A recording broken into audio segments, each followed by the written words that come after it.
Nasermonan ni Senator Rodante Marc0leta ang isa sa mga contractors na binanggit sa listahan ni Pangulong Ferdinand R. Marcos Jr. na dumalo sa pagdinig ng Senate Blue Ribbon Committee ngayong Martes, hinggil sa umano'y anomalya sa flood control projects. Distinguished colleagues, I speak before you today on a matter of personal and collective privilege. As an archipelago, sea travel is unavoidable. Kaya naman po, ang ating mga seaports ay mahalaga para sa ating bansa at sa ating mga kababayan. We always have our eyes sa mga airport at sa land travel, but we should not forget our seaports because they contribute to our national economic development and international and domestic trade. In numbers, our ports cater to 621,801 ship calls, 280 million metric tons of cargo, 7.8 million TEU container traffic, 78.7 million passenger traffic, and 11.2 million ro-ro traffic annually. Ports generate significant revenue, support tourism by providing access to remote locations, and enable participation in the global market by serving as gateways for imports and exports. That is why, as the chairperson of the Committee on Public Services, sinugurado ko na matutukan ang mga problema at estado ng ating mga seaports. Nito mga nakaraang buwan, magmula ng hinawakan kong public services, umikot po ako sa iba't ibang port para maunawaan ang mga problema at kailangan ng taong bayan. Please indulge me a couple of minutes of your time to look at some of the ports we have visited.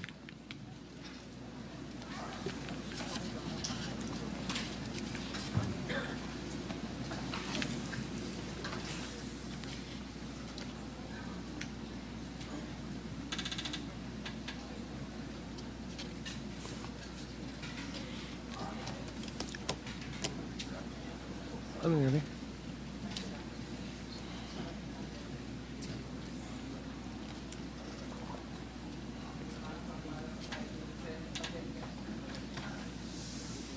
Wala.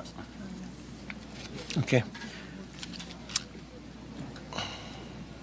Kung hindi, wag na.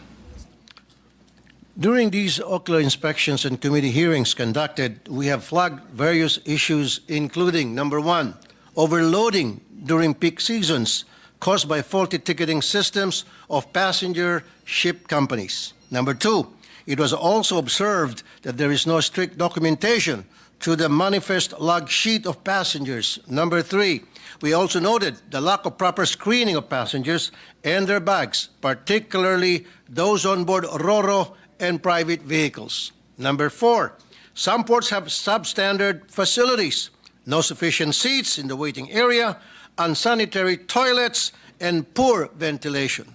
Number five, during peak seasons, fixers demand 2,500 pesos up to 5,000 pesos from vehicle owners in exchange for prioritized port entry.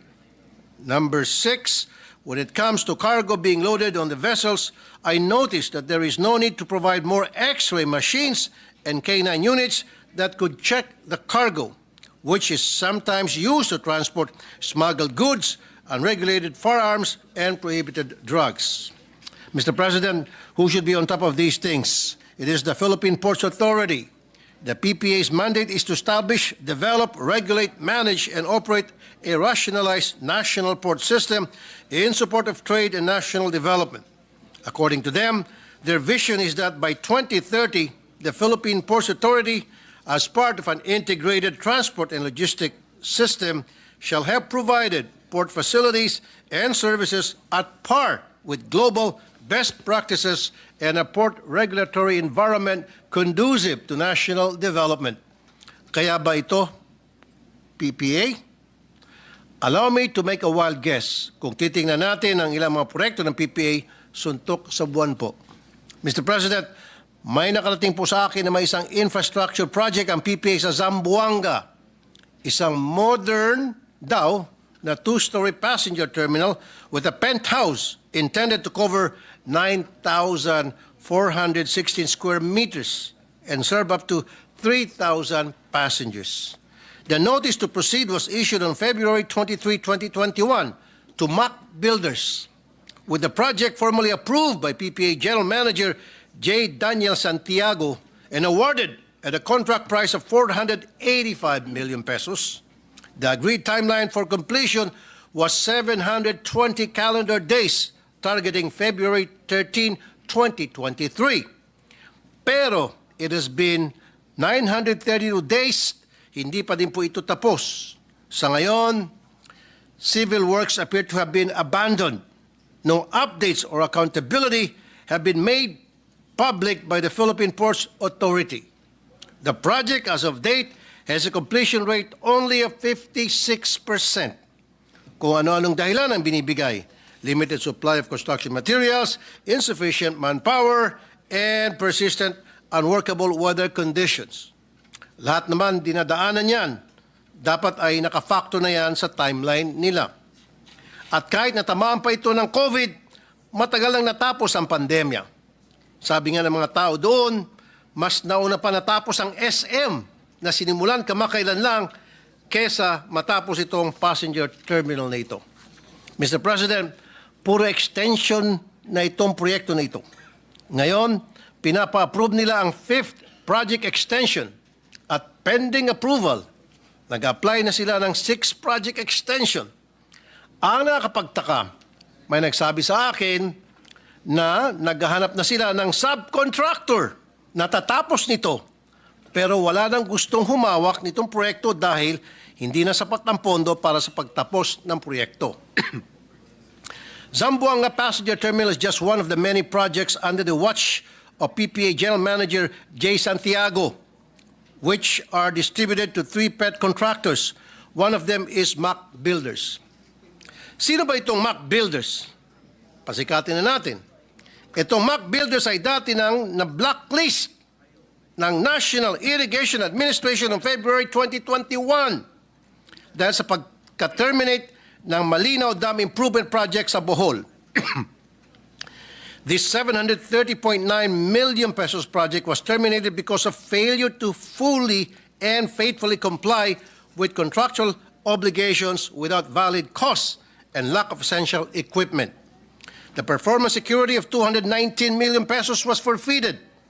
The MAC and MAC was suspended from government procurement for 1 year mula January 28, 2021 hanggang January 27, 2022. Pero ang milagro, di pa lumalagpas ang isang buwan, February 19, 2021, ay hindi na blacklisted ang MAC Builders ng Government Procurement Policy Board o GPPB. At kung gaano ka-delay ang kanilang project, nakarating din sa akin na delayed din ito sa pagbayad sa mga empleyado. Sabi ng ilang mga nagtatrabaho, pa din sa MAC Builders, no benefits, delayed salary, palakasan, sip-sip culture is widely spread. They did not pay government contributions, delayed salary, and toxic culture at work. Management has no care at all. Pambihira naman to. Hindi naman lang naibabahagi sa mga empleyado nilang nagpapakahirap yung mga naibulsang pera ng bayan.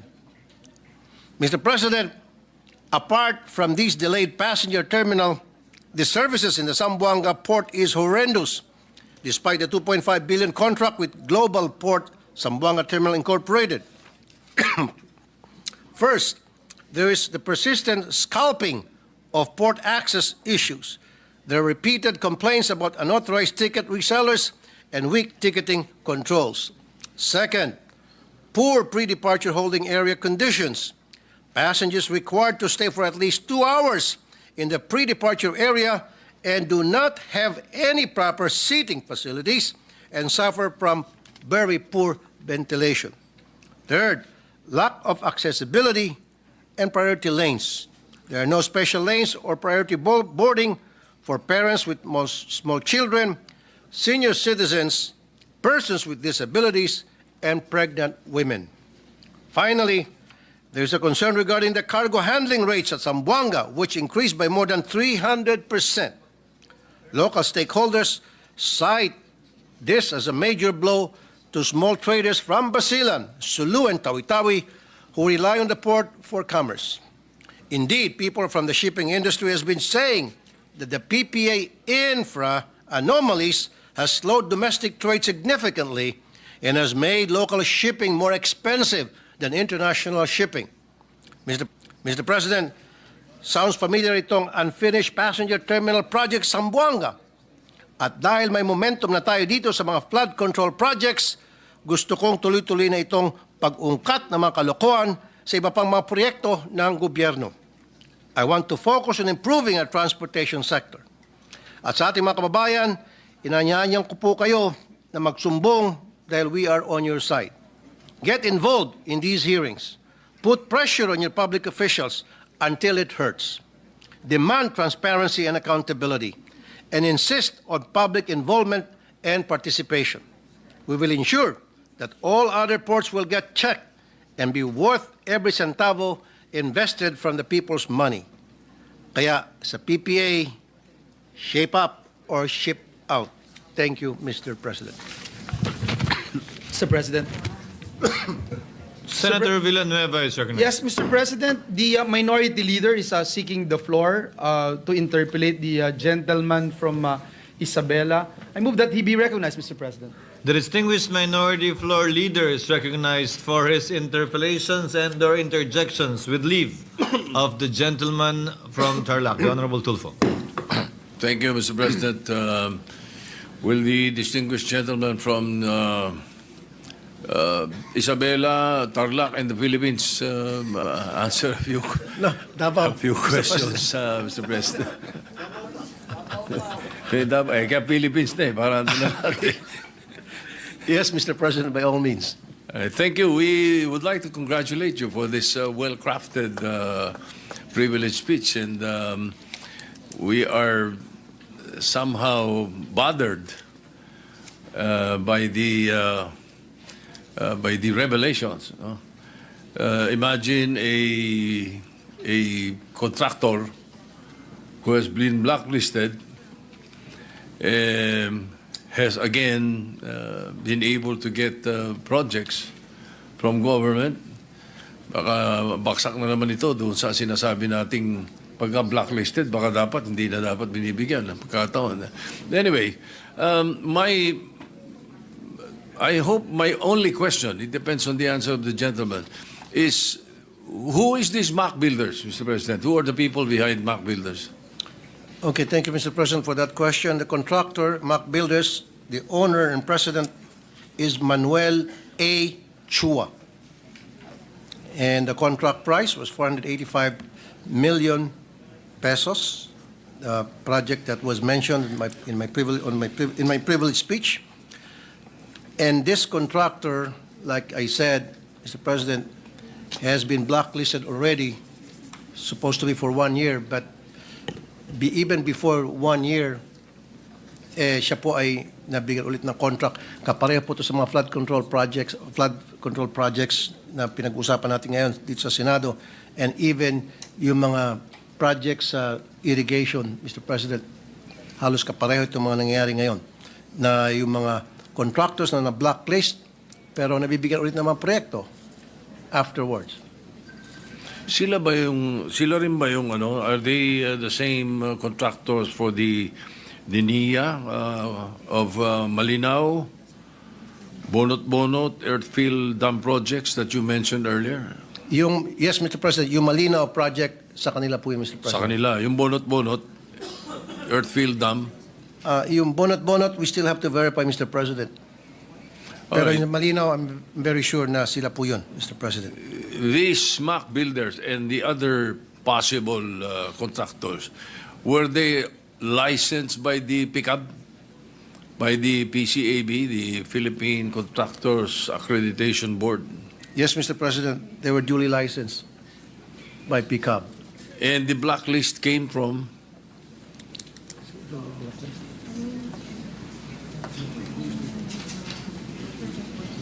The procurement board is the one that blacklisted them, Mr. President. GP? From the DBM, GPBB. GPPB, Mr. President. GPPD. B, yes. So yun yung nag-blacklist. Yun po, Mr. President, ang nag-blacklist. sa Mac Builders. And then thereafter, how many years or months before they were able again to get the contract? 1 month pa lamang, Mr. President, agad-agad nilift yung blacklisting sa kanila at nabigyan ng panibagong contract. I believe, Mr. President, that there should be a thorough investigation of the revelations of the distinguished gentleman. And perhaps the Committee on Public Services would be the proper agency to look into the matter because of the PPA and what is the other one involved, the Zamboanga port and all the other ports Yes, Mr. President. are the ones that are involved. Thank you, Mr. President. And pag nagkaroon po ng hearing, I would like to invite you to attend para kayo po'y makapag-contribute, makapagbigay ng input sa gagawing hearing tungkol sa isyong ito, Mr. President. Thank you, Mr. President. That is all for now. I will hopefully wait for the hearing to be done very soon. Thank you. Thank you.